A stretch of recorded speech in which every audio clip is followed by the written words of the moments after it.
Your Steve Jones Show podcast will start shortly. The Steve Jones Show podcast is sponsored by Brewers Outlet, your beverage supermarket on Reagan Street in Sunbury.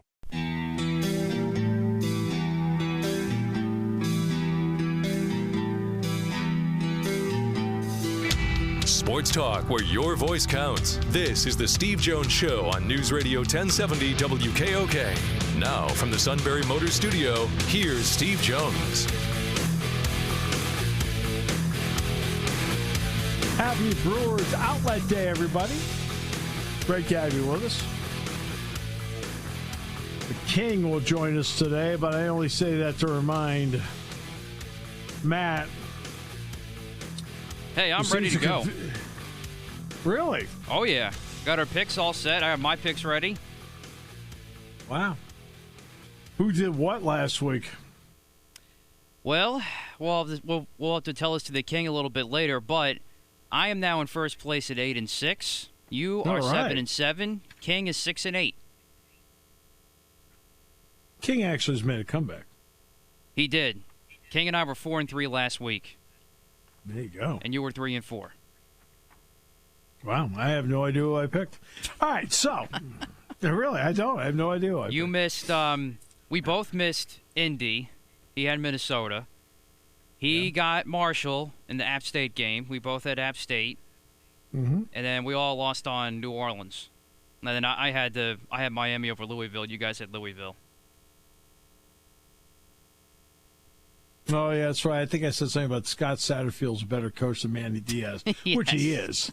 Which he is. I mean, it's not. I mean, sorry, but Yeah, he doesn't screw anybody over at the last second. no. Well, the Temple fans agree with me. Exactly. Today's show brought to you by Brewers Outlet, Reagan Street in Sunbury. The Beverage Supermarket. Imports, domestics, microbrews. Best selection of beer anywhere. Wine coolers, water, soft drinks, snacks. They roast their peanuts fresh and hot every day in the pickle bar. Led by the barrels and the dills, indeed second to none. And 6 great flavors of slushies all at Brewers Outlet, Reagan Street in Sunbury, the beverage supermarket. And we are in the Sunbury Motors studio.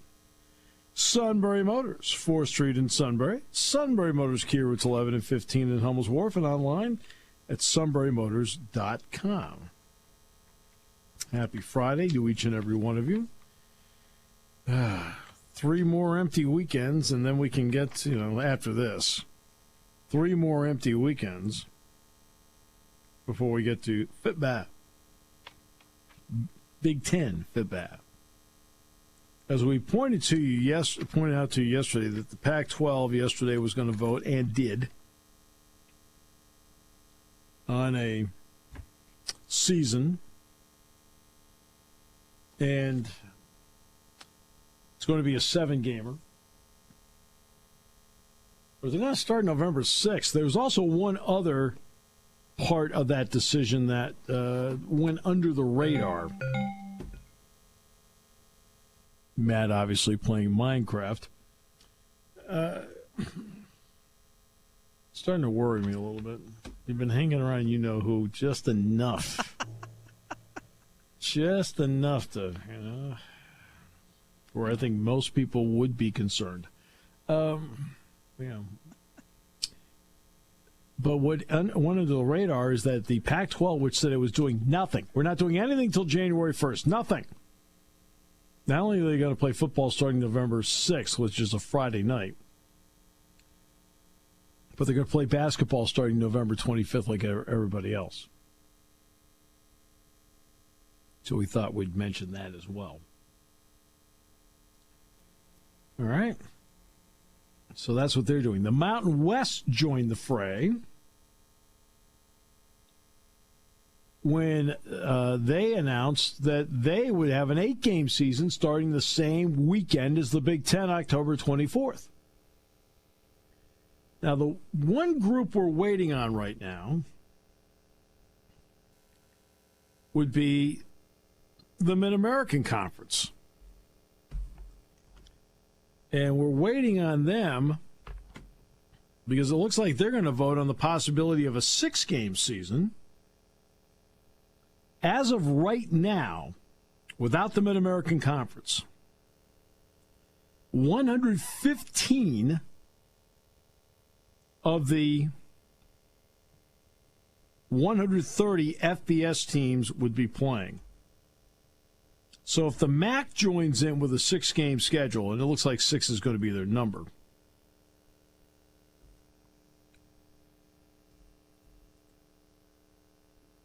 that would mean 127 of the 130 schools would be back in business and playing. The MAC presidents are scheduled to vote this afternoon. So we're waiting on that. Now, it turned out that the MAC was the first FBS conference to postpone. And it's amazing how the Big Ten did what they did, and now the other dominoes are falling into place.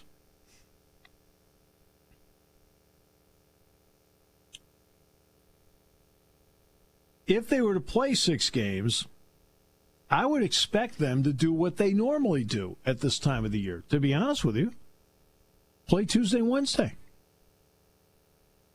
If you're not going to have fans, does it matter? Take the TV opportunity. Play Tuesday and Wednesday. You don't have big crowds on Tuesdays and Wednesdays anyway. You watch those MAC games on Tuesdays and Wednesdays. You check in once in a while, see how it's going. And, there are very few people there. Well, fine. Since there aren't going to be fans there anyway, do what you always do. Normally by mid to late October, they start playing exclusively on Tuesdays and Wednesdays. They stop playing weekends. In fact, I believe the last weekend of October is normally the weekend that is the last weekend. They play the last 4 weeks on Tuesday and Wednesday in November. Why not? Why not take that time spot? There's no, and again, what isn't there? There's going to be no NBA. There's no NBA. When it comes to basketball, by the way, the NCAA, now Penn State's doing daily testing, so is everybody in the Big Ten. The NCAA released health and safety guidelines for college basketball today, including a suggestion to test players, coaches, and officials 3 times a week during the season.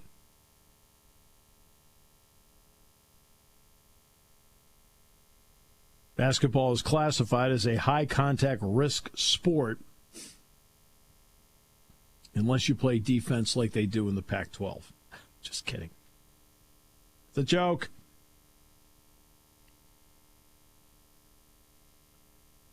So, preseason, let's see. Transition period goes from September 21st, which we're in right now, to October 13th. Then preseason October 14th to November 24th. Season starts November 25th.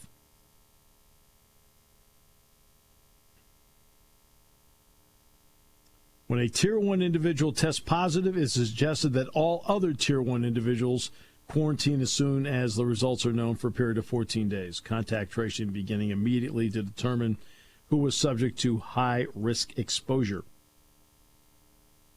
The guidelines say that players and coaches on the bench, assuming they have tested negative, don't need to observe distancing rules.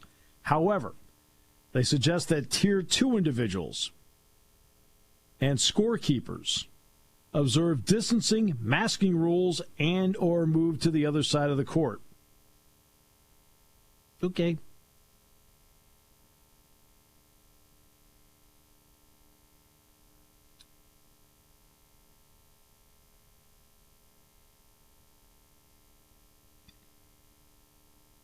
So if that's Tier 1, Tier 2, I would assume that what the suit would be Tier 6, right? That sounds about right. You people, so we're showing radio.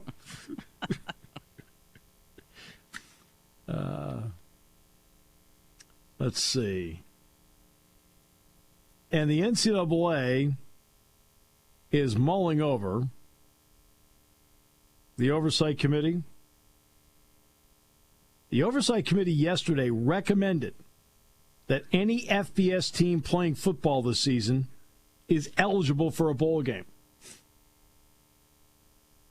Now, the Division I Council still has to meet and will decide that on October 13, 14. Teams are usually required to finish with a 500 overall record. But the Oversight Committee wants to waive that requirement because of the coronavirus pandemic. There are fewer games. Now, see, that's a joke. I mean, are we serious now? I get we want to try to be fair as best we can with all this, but we're talking about these regular bowl games that hardly anybody cares about. Oh, contraire, mon frere. Seriously, we could have a winless team. Just hold on. No, you're not going to have that. All right. First of all, how many bowl games are there? 41, 40 bowl games. That's 80 teams. So that would be 80 out of 127. All right. So let's get to the don't care part. Let me tell you a story. I'm good at story time. A few years ago, Indiana's traditional basketball power. Butler's been really good. So it was the CBS game of the week on a Saturday in December. Indiana against Butler in the Champions Classic at Bankers Life Fieldhouse in Indianapolis. So here's Indiana, traditional power. Butler had made a couple of trips to the Final Four. They're going to play each other. Great matchup. CBS features it. The game was opposite the New Mexico Bowl, which was Temple against somebody. I don't know, Temple, Wyoming, or whatever. Guess what won the ratings? Somehow the New Mexico Bowl. Your meaningless bowl game. Okay? First of all, I've said this once, I've said it 100 times. Nobody is telling you to watch. Right? But people do. ESPN owns 14 of those bowl games, so they own more than a third of them. They own 14 out of the 40 bowl games. They own them. Now, why does ESPN own them? Just like ESPN owns, I don't know, a dozen college basketball tournaments? Now, why do they own them?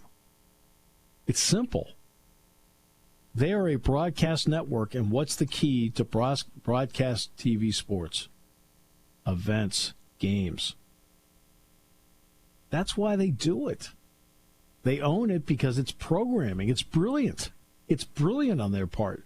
The bowl thing that starts now. This is a different year, so I can't tell you when it's starting and ending or anything like that. I don't know that. So let's just start with this. Let's just take a normal year. The opening of the bowl season would have been December 18, 19, right? And it would go through what? I don't know, January 2nd, 3rd, 4th? Whatever the dates were going to be this year, because the 1st is a Friday. So there'd probably be some games on Saturday the 2nd.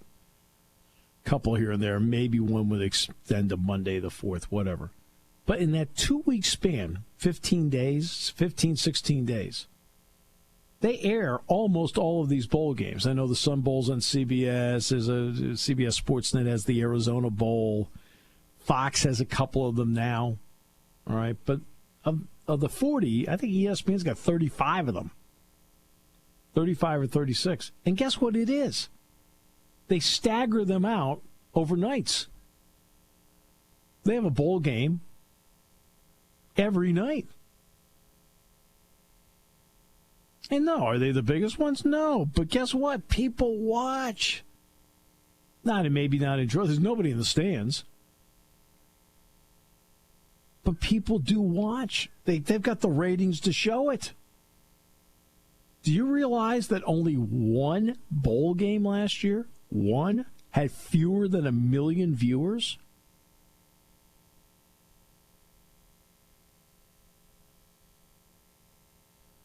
There you go. That's impressive. That's stunning to me, actually. Well, no, I'll give you I'll give you an example. I talked about this several times. Okay? Wrestling is fighting its guts out and showing it and trying to tell everybody, look, we've got all these viewers. And like the last NCAA wrestling championship had 590,000 viewers. Really good. That's excellent. Yeah, that I would believe, too. That's excellent. Guess what? That's half of the worst bowl game. That's half of the worst, lowest rated bowl game. Half.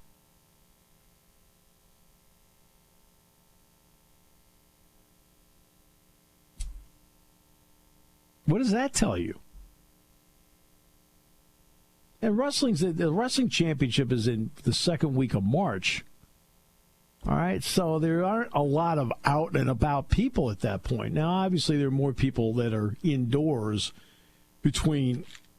especially between Christmas and New Year's. I'm usually everywhere but here during Christmas and New Year's, but everybody else, they're pretty much in, right? So I realize that comes into play. But again, that tells you the worst bowl game. It's like the Bahamas Bowl or something like that. The Bahamas Bowl got like 990,000 viewers. The only one below 1 million.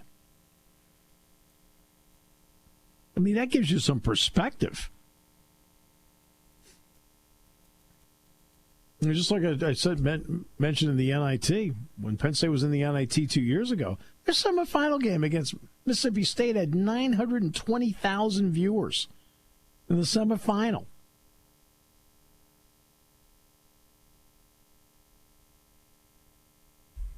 Yeah, I mean, that's almost 33 to 40% more viewers than the NCAA Wrestling Championship had. And the NCAA Wrestling Championship did great. It did great. But it tells you that the impact of what these others do along the way is more so than you think. All right, we'll take a break. Back with more in a moment. Brought to you by Brewers Outlet on News Radio 1070 WKOK. Fall is here, and just like the leaves, prices are falling on new Kias at Sunbury Motors Kia.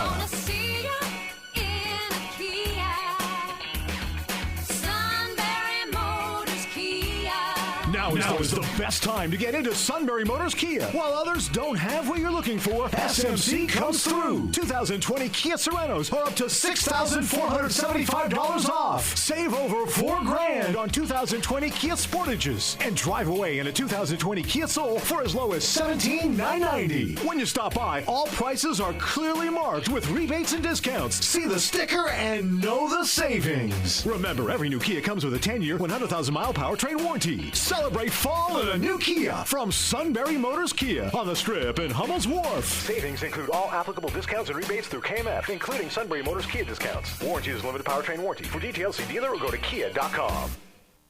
Taking your calls at 800-795-9565. This is the Steve Jones Show on News Radio 1070 WKOK. Now from the Sunbury Motors Studio, here's Steve Jones. The suit has been writing his open for the last 2 hours. He actually believes deep down that the right open, that 45 seconds, determines the outcome of the game. It scares me. It scares me. He's extra pumped for this game because he's got a good vibe. He's got a good vibe? He does. He's got the quarterback of the opposing team memorized? I don't get what the vibe is. Didn't give me a reason, but he just feels good about tonight for the Braves. Last time he said that was before a game at Jersey Shore a few years ago. They haven't let him forget it. All right. Today's show brought to you by Brewers Outlet. Reagan Street in Sunbury, the beverage supermarket, imports, domestics, microbrews, best selection of beer anywhere. Wine coolers, water, soft drinks, snacks. They roast their peanuts fresh and hot every day. The Pickle Bar, led by the Barrels and the Dills, indeed second to none. All at Brewers Outlet, Reagan Street in Sunbury, the Beverage Supermarket. Also 6 great flavors of slushies. Hey, stock up now. First full weekend of the fall. You got SEC football back, the NFL, a lot going on. So you want to make sure you're fully stocked and ready to go. And you can get great deals on cars right now, and you want to deal with Sunbury Motors. 4th Street in Sunbury, Sunbury Motors Kia, routes 11 and 15 in Hummel's Wharf, and online at sunburymotors.com. For the Lincoln Kia Hyundai, great pre-owned inventory, great deals to be had. Fabulous service department, all at Sunbury Motors, 4th Street in Sunbury, Sunbury Motors Kia, routes 11 and 15 in Hummel's Wharf.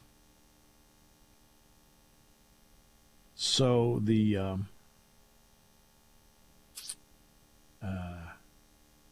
suit's extra pumped for tonight. That is correct, yes. Is he wearing a tuxedo? No, he's in his normal KO golf shirt and khakis. Awfully casual. That's his normal game day attire. Really? Ever tell you the story about the first time I wore a golf shirt to a game? Because, I mean, everything at Penn State with Joe was, a jacket and tie. Yeah, whenever I'm ready. And so we're, I know you're like beholden to somebody, but that's not me. And it was the Citrus Bowl when they played Auburn. And the night before the game, it just poured. I'm talking 2 to 3 inches of rain. So the next day, it is humid as all get out. I said, I can't wear this. So I wore a golf shirt. Jack's wearing a golf shirt. And somebody in athletics, who doesn't work there now, said, oh boy, wait till they see you guys wearing this. And they came in, the people that came in to be with us from the hierarchy came in. They were all wearing golf shirts too. That's a nice shirt you got. Hey, thanks. All right, so let's get to Reuben Frank here. Reuben, welcome. My co-host has been in mass panic for days over the Eagles. Mass panic. Are you going to talk him off the Are you going to talk him off the ledge, or are you going to tell him that the ledge has there's more room on it for other people? Yeah, it's an interesting start. It's not, I think, what any of us kind of foresaw happening. They got some issues. I think they're going to be okay on defense, but Carson is the big issue. He's never been through anything like this, and his problems are multifaceted, which makes it a more challenging fix. It's not just one thing. He's making bad decisions. He's inaccurate. He's not moving well.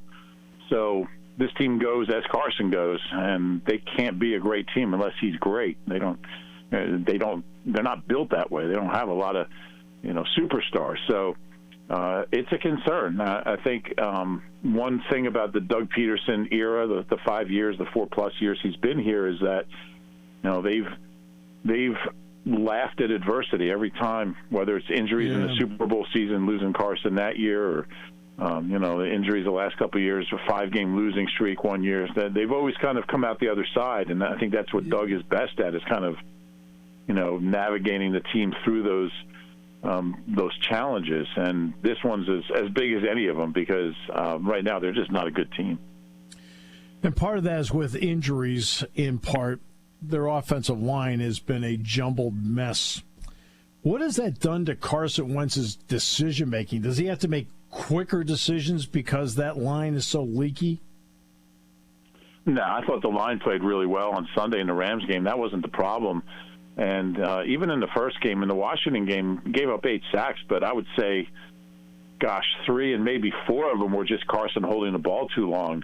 So they have had a ton of injuries on the O-line. But, Lane came back last week, and, the backup guards have played well. So I don't think it's that. I think he's just for whatever reason, he's just not comfortable. He can't get into a rhythm, and he's making bad decisions, which is something he's never done. So I don't know what's going on with him. I don't think anybody does. I think, obviously, if there are issues, and I think the first game, nothing was really going well. They didn't run the ball. They didn't have Miles. Couldn't run the ball well. So nothing was really working around him. They dropped passes. But in this game, in the Rams game, everything else was in place. They ran the ball well. They protected well. There weren't any drops. It was just him. So, there's no excuses. I don't think the O-line is the reason he isn't playing well. I think he's the reason he's not playing well. Nobody played any preseason games, and you don't play much, but you get a couple of series in one game, you get a half in another game. And I'm not talking about Carson here, I'm talking about in general. What have you thought about the level of play from what you've seen in the league so far, Reuben? Because they've had to play it like college, where you just start. Mm-hmm. I've been surprised how high the level of football is, honestly, and yeah, I've been really surprised. I think I haven't seen the wholesale pre-snap penalties I expected, drops, fumbles. I mean, it looks like football.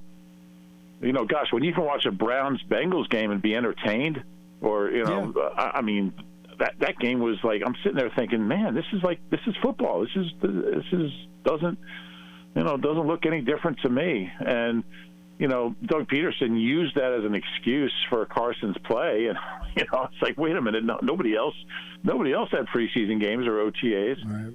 So you can't use that as an excuse. So I've been really pleasantly surprised, and I think the level, maybe it's going to make people rethink the whole offseason and all the OTAs and mini camps, and certainly 4 preseason games is the dumbest thing in sports. They used to play 7.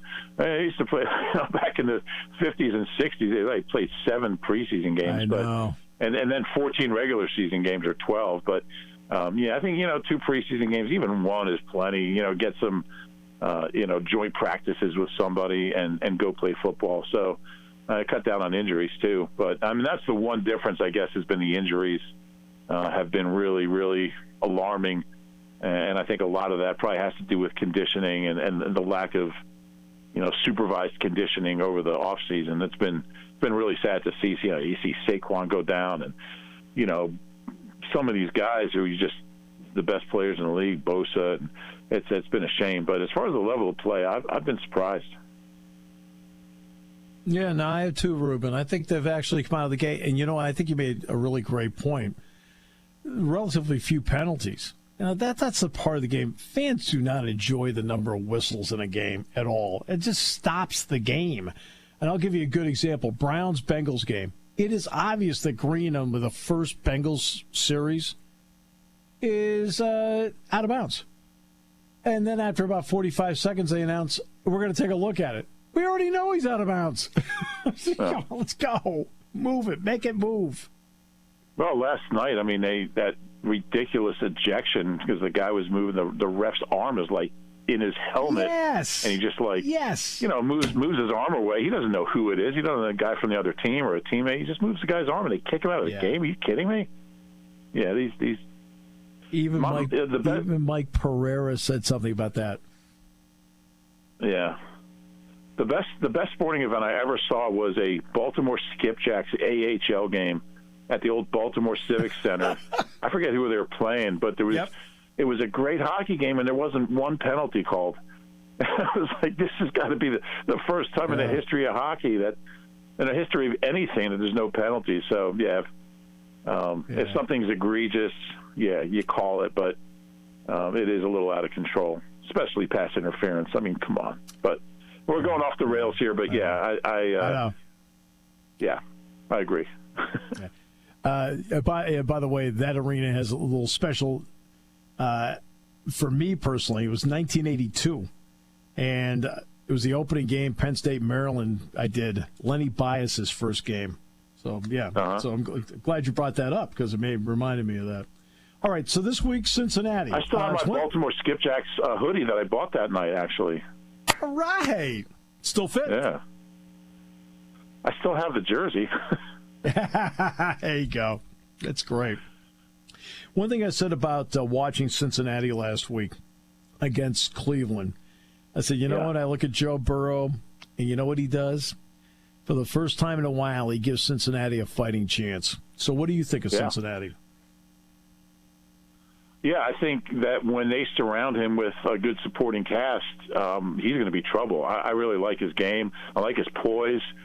It's funny. We were kind of, we watched that game, and my mom's family's all from Cleveland, so all my cousins and uncles, they're all and aunts, they're all Browns fans, hardcore, big time, Browns fans, and I used to go to games. I used to go to Indians games at the Mistake on the Lake back in the day. But there'd be like 8,000 people in there. A place that seated 110,000. But anyway, so I always try to watch the Browns, and I was really impressed with just the way he carried himself for a kid in his second start. And he ran around when it was the right time to run around. He stood in the pocket. He obviously hasn't gotten great protection. They haven't run the ball well with Mixon. I don't think their O-line's very good.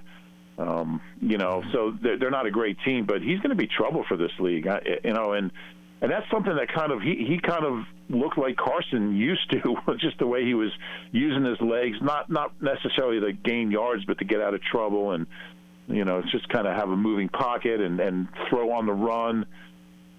There's some good young quarterbacks in this league, and he's definitely up there. I agree. All right, I do have to ask you this again. We're going to go on a tangent for a moment. What's the one game in that? What's the one game in the old Cleveland Municipal Stadium where it was really cold, and you hung in there to the fourth quarter, even though it wasn't a great game? Do you remember? It was. Gosh, it was the playoff game. I had frostbite on my toes. I was in Anthony Griggs' locker. He was bringing me like warm washcloths and stuff to like put on my feet. It was a playoff game in like 88 or 89. I can't remember. Were they playing the Broncos maybe? I don't know. That was a long time ago. I can't remember last week. Yeah, I do remember going to an Indians game against the White Sox with my uncle, and Dick Allen went 4 for 4. He had 4 line drive singles up the middle. He just stood there and hit the ball up the middle. It was a beautiful thing. I think Wilbur Wood pitched that day. Believe it or not. Wilbur Wood out of Lexington, Massachusetts. Knuckleballer, 120, lost 20, pitched both ends of double headers. Right. Yes. So then my Dick Allen, Rogelio Moret, throws a one-hitter against the White Sox. I'm at Fenway Park with my grandfather, sitting third base side. The only hit was in the 7th inning, an infield hit by Dick Allen. Really? So was it playable, or was it a close play at first? It was Doug Griffin cut it off behind the bag through, and it wasn't one of those, like today, would you review it? No. I was like, bummer. Moret was nasty. I always liked Rogelio Moret. That dude had some nasty stuff. Yeah, he did have some nasty stuff. He did, really do. He had nasty stuff that day. In fact, Jim Rice had his first major league hit in that same game.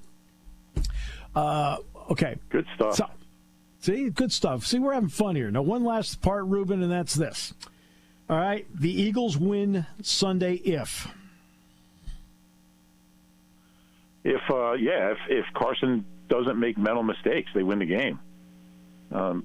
This is a game that they can control both lines of scrimmage. I think the Eagles D-line against that O-line is a good matchup for them, and I think the O-line, even with the injuries, is a good matchup for a Cincinnati front that I think is adequate, but not great. So I really think if Carson just manages the game, doesn't turn the ball over, he's got 5 turnovers in 2 games. Yeah. So if he protects the ball, distributes it, and plays smart and doesn't make mistakes, doesn't shoot himself in the foot, they win the game. If he does, they lose the game. Well, I hope you had as much fun on this as I did. I thank you so much for your time today, because you made this half hour a lot of fun for the host. Anytime. I got Red Sox stories. My brother used to be a season ticket holder. I got Red Sox stories for hours. So, Yeah. Really? Yeah. Yeah. He lives up in Arlington up there. So. Arlington. Arlington. My dad's from Maine. He's from Portland. So I'm a New Englander. When the Sox won the World Series, he called me. He had tickets for, I think it was Game 3, and he called me the night before and said, "Can you be in Boston at 3:00? By 3:00 tomorrow, whatever it was." I jumped on like a 6 a.m. Excella and went to a World Series game on zero notice. What a thrill that was! And I love Fenway's the best. I just love that place. It's the greatest. 2004 World Series. Yeah, 2004 World Series. All right. So Game 2. Friend of mine a week before, Red Sox are down 2-0 to the Yankees. Friend of mine says, "Hey, look, I can get us 2 tickets to a World Series game. Which will it be?" I said, "Look, I've got a football game I have to broadcast with Penn State, Iowa next Saturday. So Game 2 is really the only game I can go to." He goes, "You're in." I'm like, well, I got to win first. They go out that night, lose to the Yankees 19-8. They're now down 3-0. Okay, great. They win the next 4 games. So the game I do on that Saturday is Penn State, Iowa. Iowa wins the game 6-4. Get in the car with my buddy. We drive up to Fenway on that Sunday. And it's Curt Schilling pitching in the second Bloody Sock game. Yeah. I get there, and it's cold. It's 47 degrees, Reuben. So I've got layers on, and the last layer I have is this Penn State jacket. I know you're surprised by that. And we sit down. We're 5 rows off the field of the pesky pole, and the usher is wiping off the moisture on the seat. And he looks up, and he looks at my jacket and says, 6-4. I'm like, God, that game was awful. I'm like, what? He says, that game was terrible. I said, and the guy I'm with says, imagine announcing it. He says, who did that? I said, he did. He says, I'm so sorry. I said, don't be. I got paid. So, yes. The Red Sox won 6-2 that night. Thank you, Reuben. I thought you were going to say it was 6-4. Yeah, I know. They almost outscored them. It was 6-2. Reuben, thanks so much, my friend. Appreciate it very much. Can't wait to talk to you again. You got it anytime. That was a lot of fun. I don't think he talked you off the ledge. I'm a little worried here. Well, I liked his last answer, and it's true. Carson manages the game. The Eagles are still, even with all their injuries, are a better team than the Bengals are. So that makes me feel a little better, actually. But what have I been telling you all week? I just need to keep hearing it and keep processing. I tell you that during the week. You've got better talent.